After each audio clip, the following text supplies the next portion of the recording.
In many respects, Quake 2 was the last true id tickler that id Software ever created. All the games that would follow would be good, but wouldn't tickle the id in quite the same way. Quake 2 had the fast-paced gameplay we knew and loved, it had the complex level architecture that made shooting Xenos so fun, and most importantly, it had that pulse-pounding soundtrack that really got you motivated for carnage. As with any popular game, at the time, Quake 2 received a number of expansion packs. And the expansion pack we're taking a look at today is Quake 2 Ground Zero.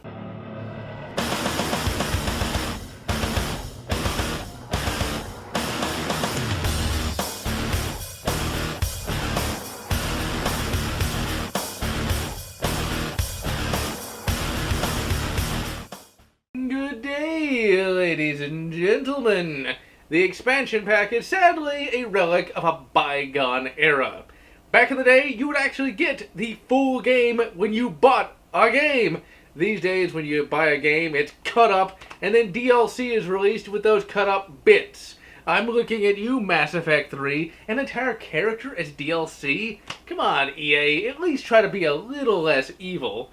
But in any event, ladies and gentlemen, the expansion pack was simply the base game, but more of it.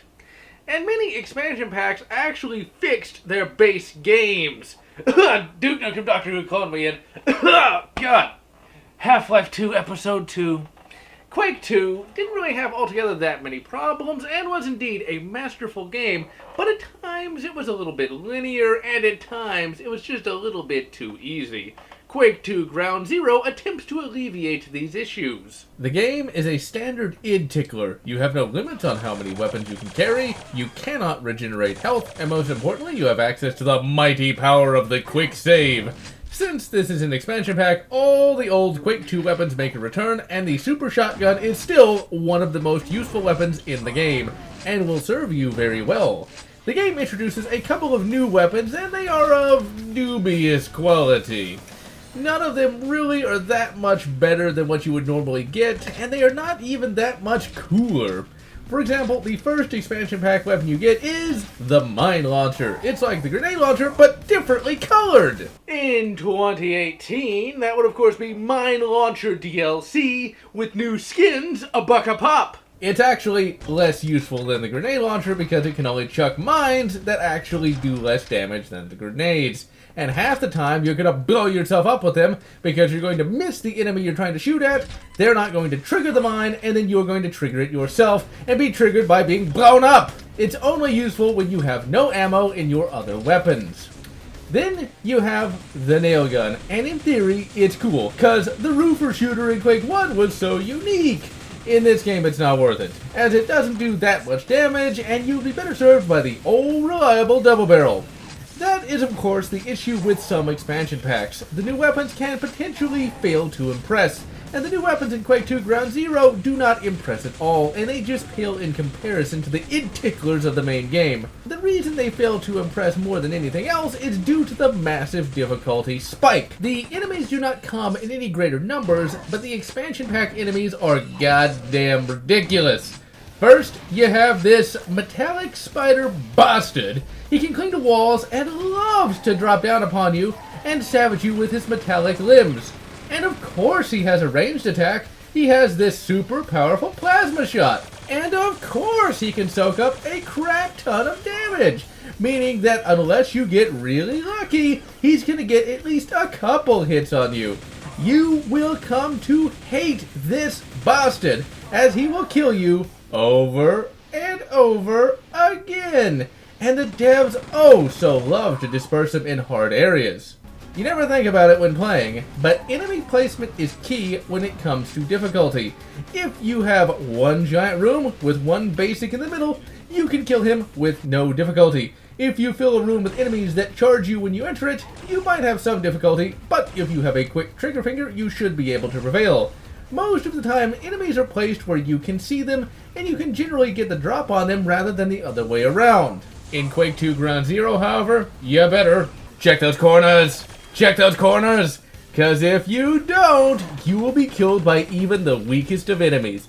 I have never played an FPS where the devs place the basic foot soldiers where they can literally ambush and kill you in just a few hits. This made for an FPS experience that was extraordinarily difficult, but was actually fun and satisfying. Due to this expert enemy placement, you will need to check every bloody corner instead of just charging in like a rampaging orc. Add to this the low health kit spawn rate, and you have yourself a tough but fun FPS. They didn't stop there, ladies and gentlemen. They must have been fans of the FPS Blood, because this is a game where you need to hit F6 before you enter any new room. The turret, ladies and gentlemen, is much maligned as lazy. It's just a single orifice that shoots projectiles at you and never moves, and thus is easily destroyed, and is more of a distraction than anything else. This is Quake 2 Ground Zero. You know it's not going to be that easy. The turrets here have got to be the most aggravating that I have ever fought against. Like with the other enemies, the devs knew where to place them for maximum effectiveness. The turrets have a high amount of health, and they do a crap ton of damage. They come in two varieties. The most common is the plasma turret. It can kill you in just a couple of hits, and will be the bane of your existence. Then you have the rocket turret. Not only does it have all the health of a normal turret, but it also has the ability to hit you with a goddamn rocket with goddamn splash damage. Wouldn't want him going easy on us. What are you, a goddamn noob? The game can really become a meat grinder in areas. And like with Blood, you had better well save after every single fight. Because this is an FPS where you can go from full health and full armor to 3% health in 3% seconds. This is a first-person shooter that kicks you in the id and never lets up. And I am of two minds about this. On the one hand, I was satisfied when I overcame a challenge. On the other hand, the game does get a little aggravating at times. When you have been killed the 30th time trying to just go through a bloody door, one gets the desire to rage quit quite strongly. And I did rage quit a couple of times. The turrets are delightfully devilish and will leave you shouting, "God damn it!" more times than you can count. Quake 2 at times could feel a little easy. There was always plenty of health and ammo, and the enemies were placed in such a way that they couldn't blindside you. I think that was a deliberate move. id Software wanted you to be constantly on the move and causing carnage. Here, if you play like that, that'll get you killed, and killed fast. And due to this, the game is less of an id tickler than base Quake 2 was. Level design is also different from base Quake 2 as well. Levels in base 2Q were fairly straightforward, with little backtracking. The levels in Ground Zero, on the other hand, are considerably more complex. The more complex levels can lead to fun exploration, but conversely, they lead to aimless wandering that can really be a frightful bore, and once again, tickle the id less than base 2Q. I do like that the devs tried something new instead of just sticking with what came before. They did succeed in making a fun game with their changes, but said changes actually made it seem less fun than the base game. As this is a Quake 2 expansion, all the fighting is done in industrial areas. However, the levels can get kind of boring. Quake 2 had some outdoor areas that broke up the monotony of fighting. In this game, you got primarily just the same environment over and over again. But the monotony is at the very least mitigated by the excellent multi-tier levels, and at the very, very least, the whorehouses and factories have a bunch of cool little bits in them. The soundtrack is the same transcendent face melter heard in Quake 2, but a new track has been added, Gravity Well.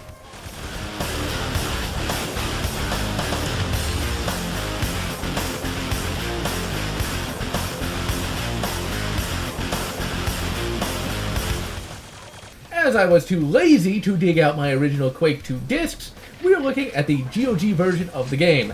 This version actually works better and worse than the original CD version. With this version, the music works without needing the disc in the drive, but for some reason you cannot save, and Quake 2 The Reckoning runs like crap and will crash if you try to save at all. There are a number of source ports to be found, but I found them hard to get working.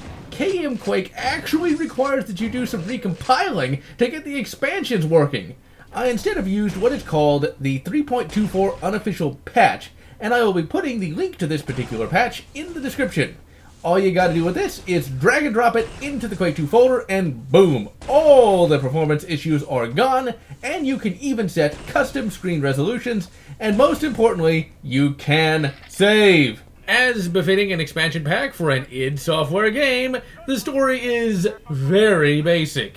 So after Bitterman, the Quake 2 guy, slew the Macron in Quake 2, the Space Marines are mopping up the rest of the foul Xenos. You play as Stepchild in this game, you get beaten like a redheaded one. Never really got why people hated stepchildren, or most importantly, redheads. Redhead chicks are bloody hot. Hot redhead chicks aside, Stepchild is part of an invasion of a Strog-held moon. The invasion goes bad because the Strog use gravity generators to hold the capital ship in high orbit, and then use fighters to blast the defenseless marine drop pods.